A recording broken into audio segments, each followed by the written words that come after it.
Wa idza sa'alaka ibadi anni. Baik.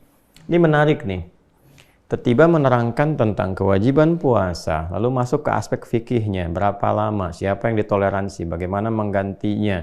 Kemudian masuk kepada keutamaan Al-Qur'an, lalu masuk kepada fikih lagi penegasan tentang orang yang safar, tentang orang yang sakit, lalu kemudian masuk kepada bagaimana mensyukuri nikmat hidayah dengan perbanyak takbir, dan kemudian di akhirnya meningkatkan syukur kepada Allah. Tiba sebelum masuk ke ayat 187 yang masuk pada kategori fikih detil lagi, ya kan?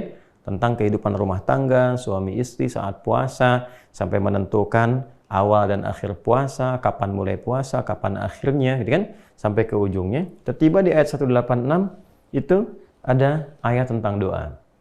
Nah, ini ya, ini yang paling menariknya. Wa idza sa'alaka ibadi, dan Muhammad sallallahu alaihi wasallam, jika ada yang bertanya kepadamu, kan? Baik. Ini rumus cepat ya teman-teman. Kalau ada idza ketemu dengan bentuk past tense, fi'il madhi disebutnya, maka maknanya mudhari. Jelas? Nah, tapi bukan sekedar mudhari di sini. Ini menunjukkan bahwa kejadian ini bisa berlangsung di masa Nabi saat disampaikan ayat ini dan akan terjadi kembali di masa depan tanpa batasan. Artinya, di era Nabi Muhammad SAW, kan ketika ayat ini diturunkan, ada di antara hamba-hamba Allah yang akan berkonsultasi kepada Rasulullah untuk mendekat kepada Allah Subhanahu wa Ta'ala. Ketika ayat ini diturunkan bersamaan dalam rangkaian Ramadan, ingin memberikan kesan bahwa saat momentum Ramadan itu tiba, akan didapati banyak orang-orang yang ingin mendekat kepada Allah. Itu rahasianya. Kenapa ayat ini turun? Dalam rangkaian juga ditempatkan di ayat Ramadan, ingin memberikan kesan kepada kita bahwa ketika tiba Ramadan itu, banyak sekali di antara orang-orang hamba-hamba Allah yang ingin mendekat kembali kepada Allah Subhanahu wa Ta'ala. Bila dulu di era Nabi terjadi, maka sampai kini pun akan didapati. Kalau nggak percaya, lihat nanti. Begitu masuk Ramadan, tidak sedikit ya insan-insan beriman, hamba-hamba Allah ingin mendekat kepada Allah. Baik ya? Nah, siapa di antara hamba-hamba itu disebut oleh Allah Subhanahu wa Ta'ala dengan kata ibadi, ya kan? Anni, jika ada hamba-hambaku. Jadi ibad itu bentuk jama', bentuk plural, ya. Plural dari kata abdun. Jamaknya ibad ke sini. Nah, nanti Muhammad SAW kan akan ada hamba-hambaku yang berkonsultasi kepadamu untuk mendekat kepadaku, ya, bertanya tentang Allah, ingin mendekat kepada Allah, gitu kan? Baik, siapa ini ibad? Ibad itu singkatnya, paling cepat memahaminya karena waktu kita terbatas, ada dua golongan paling cepatnya, ya. Jadi ada hamba yang taat, ada hamba yang berlaku maksiat, ya kan? Dengan kata lain, ada hamba yang soleh dan hamba yang salah, gitu. Ya, hamba yang taat ya disebut ibad juga, kan jamak dari kata abdun kan, ya. Seorang nabi, rasul bahkan ketika ketaatannya meninggi disebutnya abdun. Rasulullah SAW ketika beliau menunaikan Isra kan dan Mi'raj disebutnya kan abdun. Subhanalladzi asra bi'abdihi. Demikian dengan rasul dan nabi-nabi yang lainnya. Terus kita juga yang bukan nabi, bukan rasul, ketika kita taat kepada Allah dari ujung kepala sampai ujung kaki, direfleksikan dari hasil sholat itu dengan menaati Allah. Kan sholat kita taatkan, ruku, sujud, lalu kita praktekkan dalam kehidupan, kan? Nah, itu dari ujung kepala sampai ujung kaki ketika mendekat kepada Allah yang Rahman, yang Maha Kasih, maka namanya disebut dengan ibad. Di surah Al-Furqan itu yang sangat viral, wa ibadur rahmanil ladzina yamshuna 'alal ardi hauna wa idza khatabahumul jahiluna qalu salama. Hamba-hamba Allah yang sangat penyayang itu, ya, hamba-hamba Allah, Allah yang punya sifat penyayang yang tanpa batas itu mendapatkan percikan kemuliaan yang Allah berikan kepadanya. Di antaranya apa?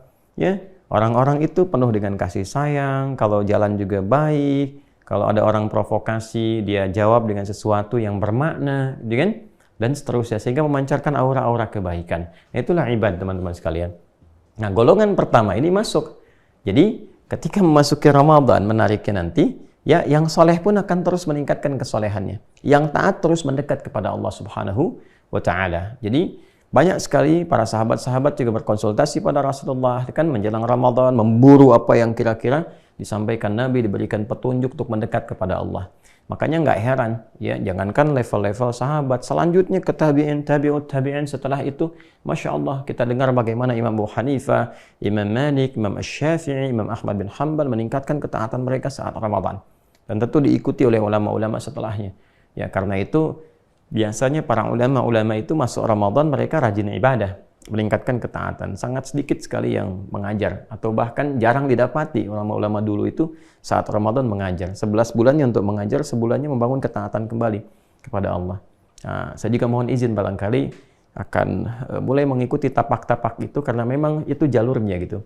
Ya, jadi mohon izin berkenan teman-teman, 11 bulan telah kita berikan untuk mengajar. Jadi izinkan yang sebulan kita mengistighfari diri, mengevaluasi kembali, meningkatkan apa yang kita mampu lakukan untuk mendekati Allah Subhanahu wa taala dan mengikuti tuntunan Rasulullah sallallahu alaihi wasallam. Ini golongan pertama.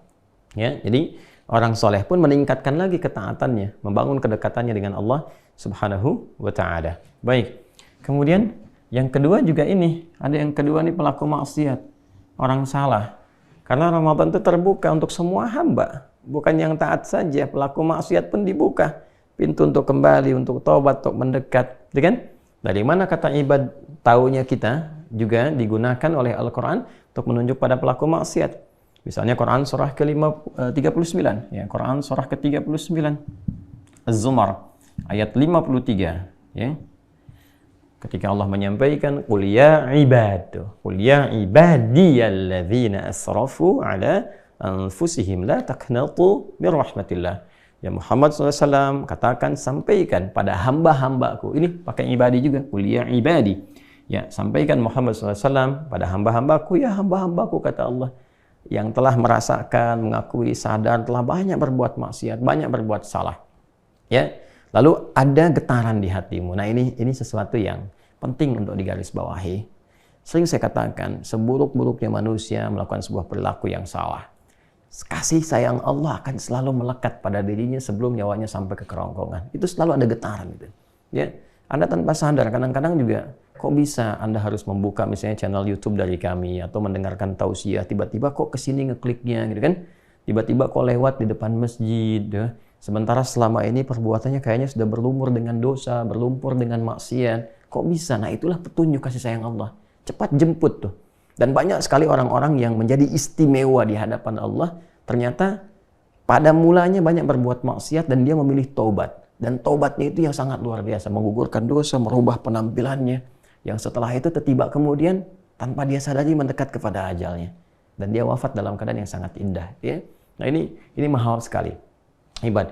Ya, alladzina asrafu, ya, yang telah merasa berbuat banyak kesalahan. Ya, banyak dosanya. Qul ya ibadiyalladzina asrafu ala anfusihim. Dia memvonis dirinya udah banyak dosanya dan sebagainya. La taqnatu min rahmatillah. Jangan putus asa dari rahmat Allah Subhanahu wa taala. Nah, rahmat itu yang saya maksudkan, getaran kepada jiwa kita, terlintas di pikiran, apa ada kesempatan bagi saya menjadi baik.